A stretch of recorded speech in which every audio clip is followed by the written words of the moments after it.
اور واقعہ ہے سورہ کہف میں حضرت موسیٰ اور خضر علیہ الصلاۃ والسلام کا. صحیح بخاری میں اس کی تفصیل ہے. قرآن میں جو واقعہ ہے اس کی وجہ کیا بنی وہ وجہ بخاری میں لکھی ہوئی ہے. حضرت عبداللہ بن مسعود فرماتے ہیں کہ ایک نبی صلی اللہ علیہ وسلم نے فرمایا کہ حضرت موسیٰ علیہ السلام سے ایک دفعہ لوگوں نے پوچھا کہ اس وقت دنیا میں سب سے بڑا عالم کون ہے؟ موسیٰ علیہ السلام نے فرمایا میں. اور بات بالکل درست بھی تھی, پیغمبر سے بڑا تو دنیا میں کوئی نہیں ہوتا. لیکن اللہ کو آپ کا یہ انداز پسند نہیں آیا. ہر صحیح بات کہنے کی نہیں ہوتی. تواضع بہت بڑی چیز ہے. آج کل یہ تواضع مارکیٹ میں شارٹ, بس میں سب سے بڑا ہوں باقی سارے, حالانکہ آپ سب سے چھوٹے ہوتے ہیں. وہ بھی ایسا وہ بھی ایسا, وہ جو کیڑے نکالتے رہتے ہیں نا بیٹھ کے, وہ بھی غلط وہ بھی غلط وہ بھی غلط, مجھ سے اللہ کام لے رہا ہے, اس کا مطلب آپ سے تو کام لے ہی نہیں رہا. تو موسیٰ کلیم اللہ اتنے بڑے, ان کی زبان سے یہ نکل گیا سب سے بڑا عالم کون ہے؟ میں. بات صحیح تھی لیکن اللہ کی طرف پھیرنا چاہیے تھا. تو اللہ نے آپ کو تنبیہ کی, فرمایا موسیٰ جو کچھ علوم میں نے دوسروں کو بھی دیے ہیں جو آپ کو نہیں دیے, تو جاؤ آپ ایک بندے ہیں ہمارے فلاں فلاں جگہ پہ, سفر کر کے چلے جاؤ, وہاں ایک بندے سے آپ ملاقات کرو تو آپ کو پتہ چلے گا کہ کچھ چیزیں اللہ نے ان کو ایسی دی ہیں جو آپ کو بولو نا نہیں. حضرت موسیٰ علیہ السلام اپنے خادم کو لے کے چلے گئے اور اللہ نے بتایا کہ اس کی نشانی ہے کہ مچھلی ٹفن سے نکل کے سمندر میں زندہ ہو کے چلی جائے گی. کچھ نشانی بتائی کہ کچھ ایسا ہوگا. اب جب یہ وہاں پہنچے ہیں تو کہیں ایک جگہ کنارے پہ آرام کیا تو وہ مچھلی نکل کے زندہ ہو کے سرنگ بنا کے چلی گئی. اب جو ان کے خادم تھے نا وہ بھول گئے کہ ایسا ہوا ہے, اور صبح اٹھ کے پھر یہ آگے چلتے چلتے تھک گئے. حضرت موسیٰ علیہ السلام نے فرمایا آتینا غداءنا لقد لقینا من سفرنا ھذا نصبا, لاؤ بھائی دوپہر کا کھانا لے کر آؤ, اس سفر میں تو ہمیں بڑی تھکاوٹ ہو گئی ہے. پیغمبروں نے ناشتے نہیں کیے کبھی بھی. غدا کہتے ہیں 11 بجے کا کھانا. عربوں میں عادت تھی کہ 11 بجے کھانا کھاتے تھے دوپہر کا, پھر قیلولہ کر کے آرام کرتے اور رات کا کھانا مغرب کے بعد کھاتے. یہ تمام صحابہ پیغمبروں کی سنت ہے. ناشتے کا لفظ قدیم عربی میں آپ کو ملے گا ہی نہیں. ناشتہ جو ہے نا گوروں نے انٹروڈیوس کروایا, یہ گوروں نے تعارف کروایا اس کا. سمجھتے نہیں ہو بات. یہ 2 ٹائم کھاتے تھے, اور گوروں نے صرف ناشتہ نہیں, گوروں نے ایسے کھانے ہمیں متعارف کروائے ہیں کہ ان سے ہماری صحتوں کی ایسی کی تیسی. مسلمان روٹی کھاتا تھا, گورے کے آنے کے بعد ڈبل روٹی کھا رہا ہے. اب بتاؤ روٹی نقصان دہ یا ڈبل روٹی؟ ڈبل روٹی. مسلمان روٹی کھاتا تھا, گوروں نے برگر متعارف کروایا. برگر پیزا یہ سب کہاں سے آئی ہیں؟ مسلمان لسی پیتا تھا, وہ واقعہ سنا لسی پیو لسی, اور گوروں نے کیا کولڈ ڈرنک. تو صحتوں کے برباد کرنے میں گوروں کا بہت بڑا دخل ہے. وہ الگ بات ہے پھر وہی بتا بھی رہے ہیں کہ یہ نقصان دہ, یہ ٹھیک ہے نا, خود ہی کہہ رہے چھوڑ دو یہ چیزیں. لیکن اب آپ نے ایسا چسکے لگا دیے کہ اب لوگ دنیا چھوڑنے کے لیے تیار ہیں, پیزے چھوڑنے کے لیے تیار نہیں ہیں. تو مسلمانوں کی خوراکیں 2 ٹائم ہوتی تھی. وہ شام کو چائے میں ڈبو کے کھانا, سموسے, یہ سب گوروں نے متعارف کروایا. مسلمان نہیں کھا, مسلمان 2 ٹائم. ہم نے اپنے بزرگوں کو دیکھا, وہ بتاتے تھے ہم تو ناشتہ جانتے بھی نہیں تھے کیا ہوتا ہے. 11 بجے کھا کے سوئے. اچھا گورے میں قیلولہ نہیں ہے, یہ قیلولہ چھڑوایا ہم سے گوروں نے. ہندوستان میں, افغانستان میں, ایران میں, پوری دنیا میں جہاں بھی مسلمان آپ کو ملیں گے, قدیم مسلمان سب دوپہر کھانے کے بعد سوتے تھے. گوروں نے جب ہندوستان پہ حکومت کی ہے تو قیلولے کا لفظ اور قیلولے کی عادت مارکیٹ سے نکال دی. سمجھتے نہیں ہو بات کو. تو کچھ چیزیں ہماری وراثت میں تھی, ان کو لے لینا چاہیے. خیر اب عادی ہو گئے ناشتے کے, کر لیں آپ, منع نہیں ہے, لیکن پیغمبروں کی ہے. تو حضرت موسیٰ علیہ السلام نے فرمایا تھک گئے ہیں, کیا لے آؤ؟ کھانا لے کر آؤ. انہوں نے کہا اوڑے وہ مچھلی کھانی تھی, مچھلی تو ڈبکی لگا کے سمندر میں چلی گئی ہے. تو حضرت موسیٰ کیا کھا رہے تھے کھانے میں؟ فش. پیغمبروں کو اللہ غلط چیزیں بولو نا کیا ہو نہیں کھلاتے. ایسا نہیں ہے کہ برگر لے آؤ بھائی, پاپے لے آؤ. پیغمبر بڑی سادہ اور اچھی خوراکیں کھاتے ہیں. ہمارے نبی کی خوراکیں دیکھ لو نا کیسی صحت والی. تو وہ کہا کہ وہ تو فش نکل کے کہاں چلی گئی ہے. اچھا جھینگا بھی آپ کو نہیں ملے گا، نہ کسی صحابی سے ملتا ہے کہ جھینگا کھایا ہو کسی نے، نہ کسی تابعی سے ملتا ہے. بہرحال اختلافی مسئلہ ہے، لیکن اس میں امام ابو حنیفہ کا جو رائے ہے نا بہت مضبوط ہے کہ سمندر کی صرف مچھلی حلال ہے. بہت مضبوط رائے امام صاحب کی، کیونکہ مچھلی کھانے کا ہی تذکرہ ملتا ہے ہمیں. اس پہ دلائل میں دے چکا ہوں، ابھی اس کا موقع نہیں ہے. تو خیر قرآن میں بھی کہیں نہیں ملتا یہ بات، کہتے ہیں قرآن سے ثابت ہے کہ مچھلی کے علاوہ، وہ آیت کا مفہوم کیا ہے وہ میں بیان کر چکا ہوں. بہرحال اختلافی مسئلہ، اس میں شدت جائز نہیں ہے. تو حضرت موسیٰ علیہ السلام واپس پلٹے. ارے بھائی وہی تو جگہ تھی جہاں اللہ نے حکم دیا تھا کہ خضر کو تلاش کرو. وہاں گئے تو حضرت خضر علیہ السلام سے ملاقات ہوئی، تو انہوں نے کہا بھائی اللہ نے کچھ چیزیں آپ کو بتائی ہیں جو مجھے نہیں ہیں، تو میرے پاس نہیں ہے، تو اللہ نے مجھے بھیجا ہے کہ میں آپ سے وہ سیکھوں. حضرت خضر نے فرمایا کہ آپ ان چیزوں میں صبر نہیں کر سکتے. کیوں حضرت خضر نے یہ کہا؟ انہوں نے کہا میں کچھ ایسے کام کروں گا آپ صبر بولو نہیں کر سکتے.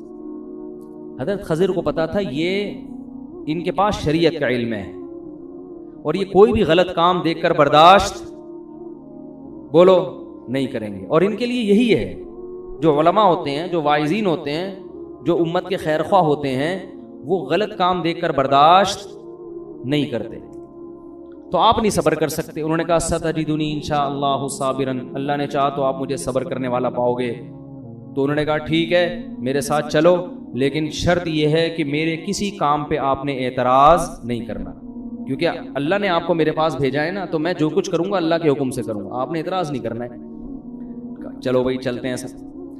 تو سمندر میں بیٹھے، کشتی میں بیٹھے، غریب آدمی کی کشتی تھی. کنارے پہ اترنے سے پہلے حضرت خضر نے اس کشتی کو توڑ دیا، پھٹا نکال دیا اس کو.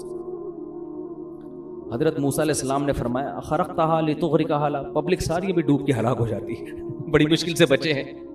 لقد جئت شیئا امرا، سمجھ میں آنے والی بات، یعنی کیا کر رہے ہیں آپ یہ؟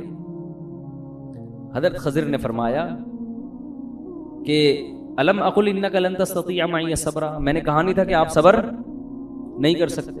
حضرت موسیٰ کو ایک دم یاد آیا، انہوں نے فرمایا کہ لا تؤاخذنی بما نسیت، بھائی اگر میں بھولے سے کوئی غلطی کر رہا ہوں تو اس پہ آپ مجھے مت پکڑیں. انہوں نے کہا چلو ٹھیک ہے، اب آرام سے چلنا ہے. آگے گئے، ایک لڑکا آ رہا تھا، حضرت خضر نے پکڑ کے اس کو مار دیا، یا تو گردن اڑا دی اس کی یا کس طریقے سے قتل کر دیا اس کو. حضرت موسیٰ نے فوراً فرمایا اقتلت نفسا زکیۃ بغیر نفس، اس نوجوان نے کسی کو قتل بھی نہیں کیا اور بلا وجہ ایک معصوم جان کو آپ نے قتل کر دیا.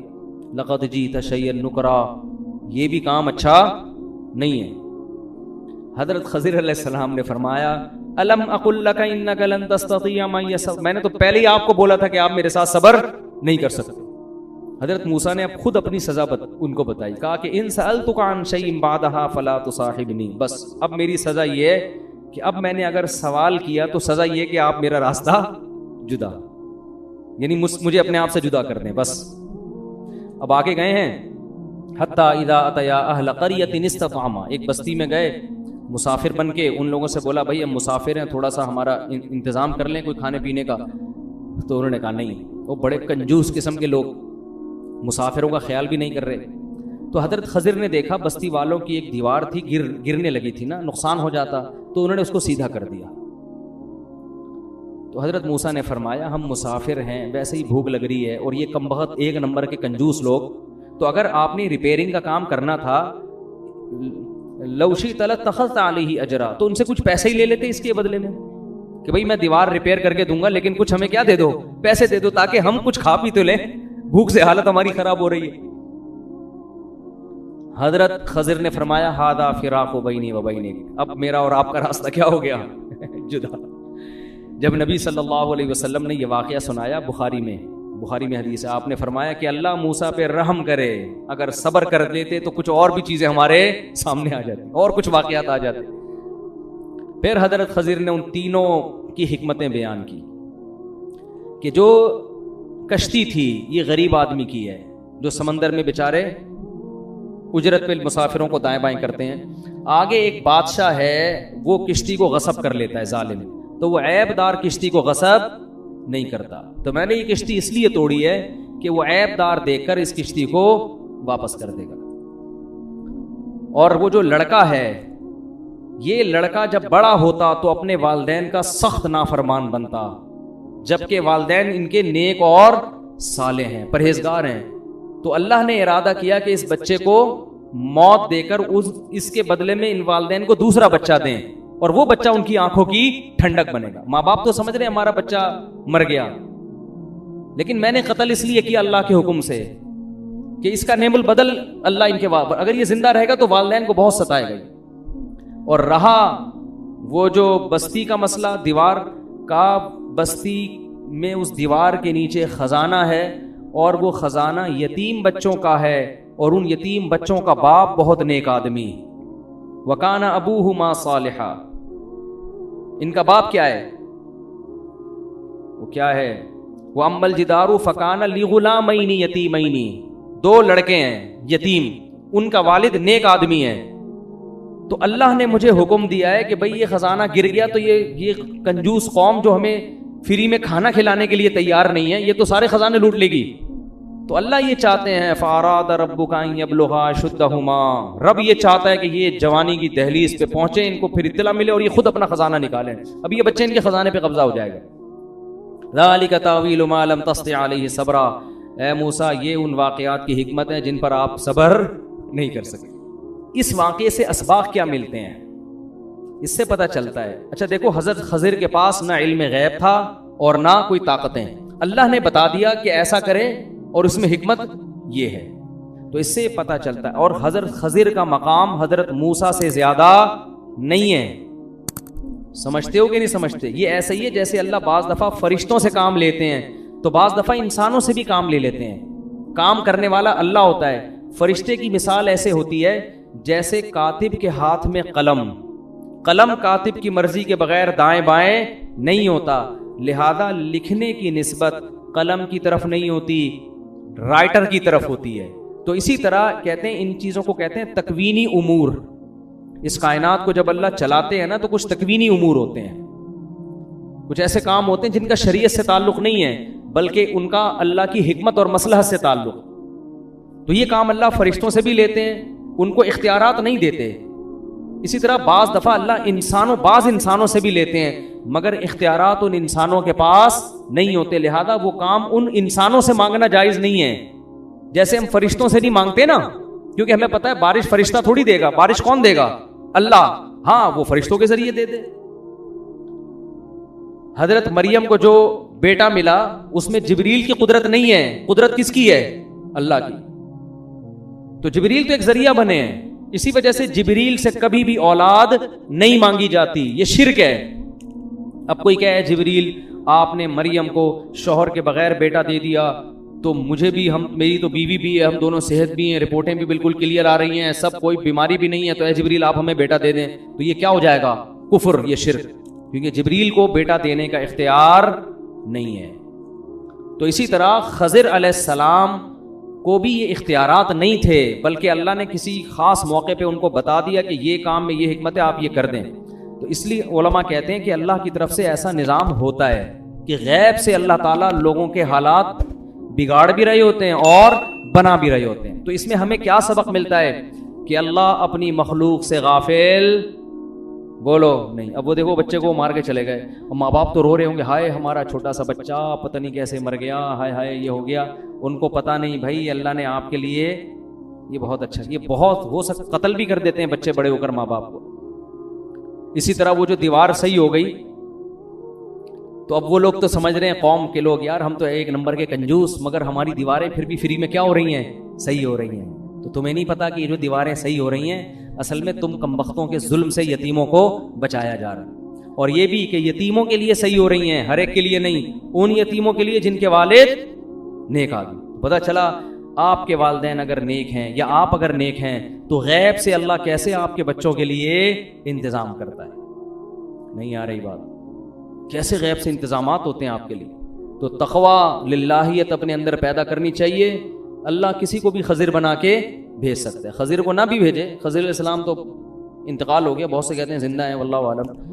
ہمارے پاس کوئی ان کی زندگی کی کوئی دلیل نہیں ہے. بعض لوگ کہتے ہیں ہماری ملاقات ہوئی ہے تو پھر ان سے آپ پوچھ لیں جا کے. میری تو اب تک ایسی کوئی ملاقات ہو نہیں سکی. حضرت عیسیٰ کی حیات پر تو دلائل قائم ہے، حضرت خضر کی حیات پر کوئی قرآن و سنت میں کوئی دلیل نہیں ہے. تو تو اللہ کیسے غیب سے کیا کرتے ہیں؟ انتظام. کیسے اللہ تعالیٰ نے غیب سے انتظامات کیے ان کی نیکی کی وجہ سے. تو آپ اگر نیک ہیں تو اللہ پتہ نہیں کہاں کہاں سے آپ کے غیب سے آپ کے بچوں کی مدد کرے گا. بچوں کی نہیں تو بچوں کے بچوں کی. تو یہ خاندانی اثرات نسلوں میں چلتے ہیں.